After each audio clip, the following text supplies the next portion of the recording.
ఒకవైపు అప్పులు చేస్తూనే మరోవైపు ఆదాయంపై ఫోకస్ పెట్టింది తెలంగాణ ప్రభుత్వం.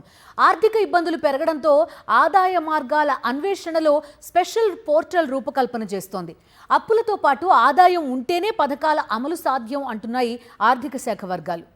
కొత్త ఆర్థిక సంవత్సరానికి సంబంధించి రాష్ట్ర ప్రభుత్వం రుణాల సేకరణ ప్రక్రియను ప్రారంభించింది. మొదటి 3 నెలల్లో 16,400 కోట్లకు పైగా రుణాలు సమీకరించనుంది. అప్పుల సంగతి ఇలా ఉంటే ప్రభుత్వం మరోవైపు ఆదాయం పెంపుపై ఫోకస్ పెంచింది. రాష్ట్రంలో డిజిటల్ చెల్లింపుల ద్వారా జరిగే లావాదేవీల వివరాలను సేకరించేందుకు ప్రత్యేక చట్టం తీసుకురావాలని యోచిస్తోంది.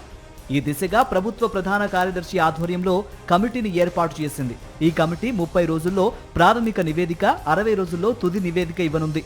ప్రజలు PhonePe, Google pay, debit, credit కార్డుల ద్వారా వ్యాపార సంస్థలకు చేసే చెల్లింపుల వివరాలను సేకరించడం ద్వారా ఆయా వ్యాపార సంస్థల అసలు ఆదాయం, టర్నోవర్ను అంచనా వేయాలని తెలంగాణ ప్రభుత్వం భావిస్తోంది.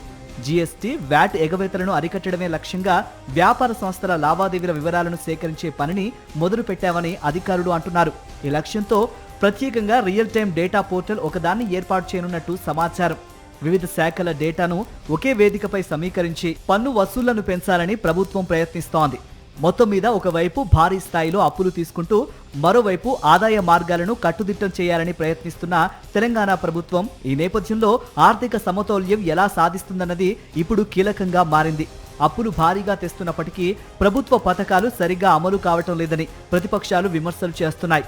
అప్పులు పెరుగుతున్నా పథకాల అమలు ఎందుకు కావటం లేదు అని విపక్ష నేతలు ప్రశ్నిస్తున్నారు. దాంతో ఆదాయ మార్గాలను పెంచుకోవటంపై ప్రభుత్వం దృష్టి పెట్టిందని, తద్వారా వచ్చే నిధులతో సంక్షేమ పథకాలకు వాడే అవకాశం ఉందని అధికార వర్గాలు చెబుతున్నాయి. మరి ఆదాయం పెరిగేదెప్పుడో, సంక్షేమ కార్యక్రమాలు పుంజుకునేదెప్పుడో వేచి చూడాలి.